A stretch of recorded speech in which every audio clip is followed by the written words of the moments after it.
how you respond to an observation like that about how viable the Commission's recommendations are today.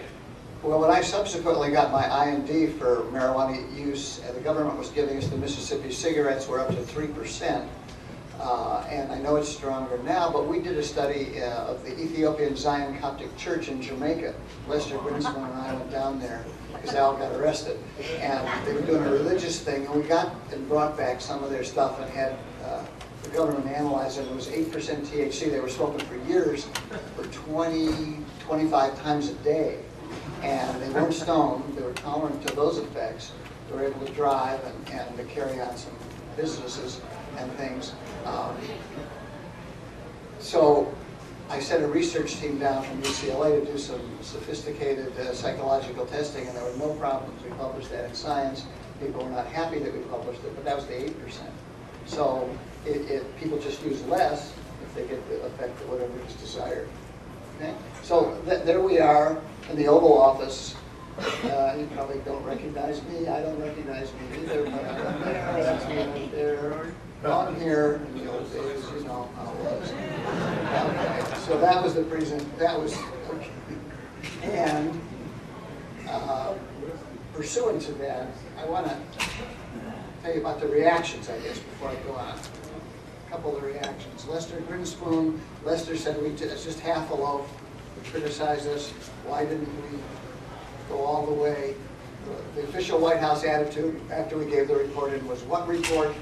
By the way, the president was very nice. He thanked us, never mentioned the report, just thanked us, had one question memorized for each of us. Mine was, does UCLA ever lose a basketball game? No. At that time we didn't, and I went from the Oval Office to St. Louis, where Coach Wooden had the Bruins in the Final Four. I talked to the coach and mentioned it. The coach said, huh. I mean, he didn't care. And then there are a couple of other things I got to tell you about very briefly. Harry Ansling, you remember him? Let me tell you. Yeah, remember Harry? Yeah. I guess he was still alive, because what he said was our findings were terrifying. He said any liberalization of his law would cause the number of heroin users in this country to mushroom. And if these recommendations go through allowing smoking in secret without a penalty, in a couple of years we'll have 1 million lunatics filling up the mental hospitals. Another fellow here at Berkeley, Hardin Jones, some of you may remember him, he said this was an unscientific document written by potheads. And he specifically called me a leftward political pusher of cannabis. And then we had... Congratulations.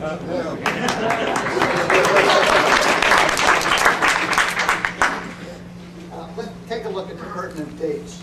I want you to see this, because I'll tell you a couple of interesting things about this. In March of '71, we were appointed, began work. In May of '71, Nixon had a discussion with Bob Haldeman that just came out, which I'm going to tell you about in a second. In September, Nixon met with Governor Shafer secretly. In March of '72, we gave the report, and in June was the plumbers unit break-in in Watergate. And let me tell you why I mentioned that. First of all, I got a call from a New York Times fellow who said that they had reports that meeting, that picture you saw, Nixon was agitated, intoxicated, very frightened, worried about Watergate. Well, clearly Watergate hadn't happened. Nixon was very calm and poised. But what I did learn a couple of weeks ago, which you can't see, but I'll read it briefly to you because I felt bad when I read it. Nixon's having a conversation 2 months after he appoints us with Bob Haldeman. Now this is one thing I want, a goddamn strong statement about marijuana. Can I get that out of this son of a bitching domestic council? I mean one on marijuana that tears the ass out of them. I see another thing in the news summary this morning about it. That's a funny thing. Every one of the bastards that are out for legalizing marijuana is Jewish. What the Christ is the matter with the Jews, Bob? What's the matter with them? I suppose it's because most of them are psychiatrists. There's so many. All the greatest psychiatrists are Jewish. By God, we're going to hit the marijuana thing, and I want to hit it right square in the puss. I want to find a way of putting more on that. I want to hit it against legalizing and all that sort of thing. Haldeman says, yep. And then Shafer is meeting with Nixon and saying to him, don't go to HEW. Gordon mentioned HEW before, Health, Education, and Welfare. They're a bunch of muddle-headed psychiatrists who let their hearts run their brains. I don't mind somebody putting it in J. Edgar Hoover's hands. It must not appear that the commission is a bunch of soft-on-marijuana do-gooders. If they, the public, say they're a bunch of old men who don't understand why, that's fine. So I think I'll stop right there, and I could talk, unless you, or later we can do, I want to tell a little bit about international things and some of the things that were important. If you're done with the slides, I'll turn the lights off. I'm not done with it. We do have more slides coming up, which Tom has brought us, and it's really great to have them. One of the things that we did here in California, working off of the Shafer Commission report, by this time I had shed my Republican clothes and was the NORML coordinator in California and working as a lobbyist to get marijuana decriminalized in the state. And we worked with a man, bless his heart, he's been dead for, it seems hard to believe, 25 years now, George Moscone, who was the Democratic leader of the state Senate. And Morphia had gone to him and proposed in 1973, after the marijuana initiative had been defeated, to see if he would sponsor legislation establishing a marijuana commission for the state of California that would be similar to what we had on the National Commission, playing off of the National Commission recommendations, thinking that if we had a state commission that did the same thing, it would help lend impetus to changing the laws in this state. And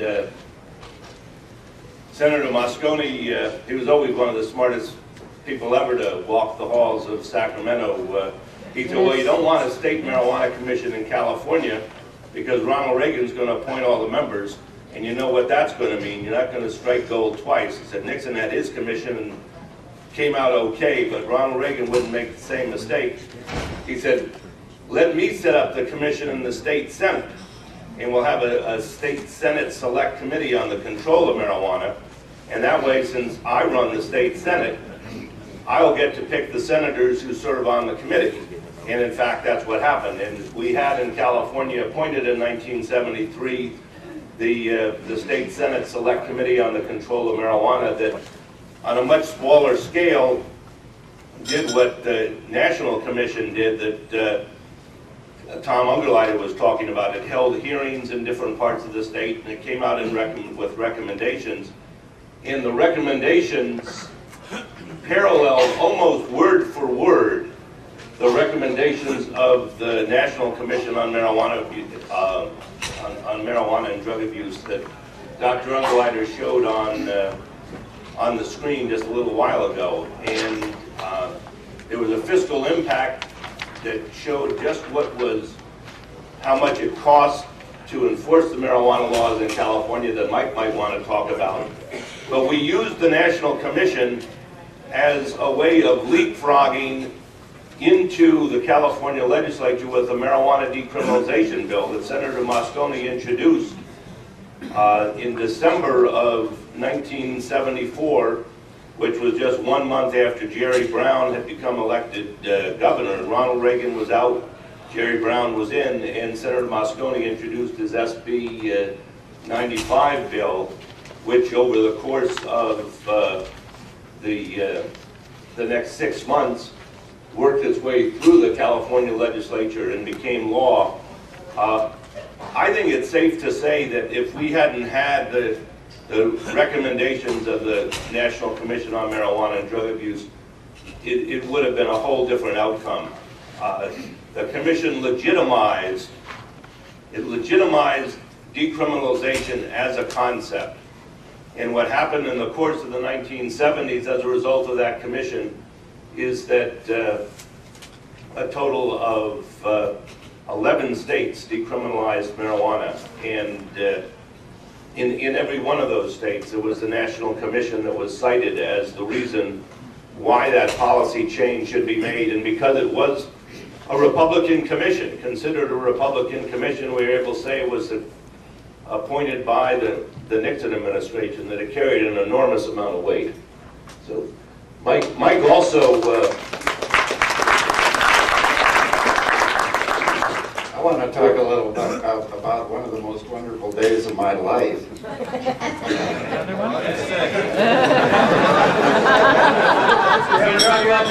keep turning this back to the personal, but this is such a shining memory. The day that I testified before the National Commission was in June 1971. I think very close to the solstice, which is magical. And I took with me an old friend named Alan, who was at that time, at the advice of his guru, Allen Ginsberg had cut off all of his hair. He was completely clean shaven. He was wearing a pork pie hat. He was wearing a little tiny thin Ivy League necktie. Remember the Kingston Trio type necktie? And totally unrecognizable. I took him in and introduced him to the commission as our spiritual and financial advisor. And, he was allowed to testify just after I had spoken. I was supposed to speak for 10 minutes. I spoke for about 45 minutes. I just want to mention a couple of things that I testified to. The very first thing that I opened up with was the need for medical uses of marijuana, and I surprised myself by looking back. My testimony was published in Clinical Toxicology a year later, and I was looking back and I'm amazed. I mentioned it right in the second paragraph. One of the most important reasons to legalize marijuana is to renew our acquaintance with the values of the drug in medical practice instead of making it difficult for doctors to prescribe marijuana. Now, that was a direct comment on the Schedule 1, which had just come into effect the year before. Mose Sievers was a member of the commission, a wonderful, irascible, cranky guy with a great sense of humor. I quoted him saying that tetrahydrocannabinol research might be useful in hypertension, which is a condition that I use it for, epilepsy, migraines, hyperpyrexia, which I have no idea what is. High fever. High fever. Oh, okay, all right. And behavioral disorders. I think we have several patients at Champ who have behavioral disorders. My conclusion was, if scientific freedom means anything, it means that doctors, not legislators and police, must be able to choose the therapeutic agents valuable for their practice. I am pleased to say that the California voters have finally, 30 years later, agreed with that statement, and that's where we're at right now.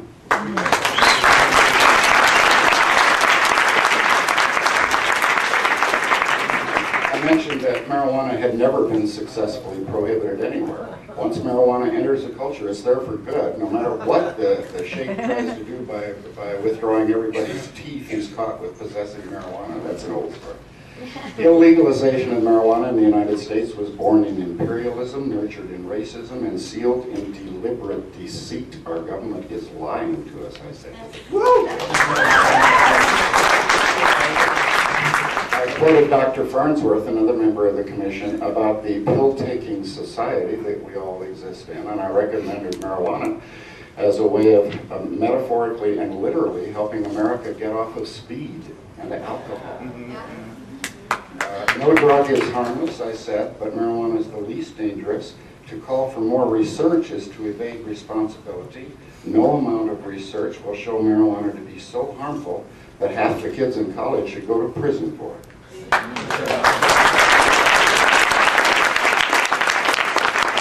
I suggested what would happen if the new generation of marijuana smokers were to put the old generation of alcoholics, especially legislators, on trial, or perhaps even put them in rehab camps, in which they would be instructed about the dangers of alcohol versus the dangers of marijuana, and be required to reform their lifetime habits, or be subject to arrest and prosecution the way we are.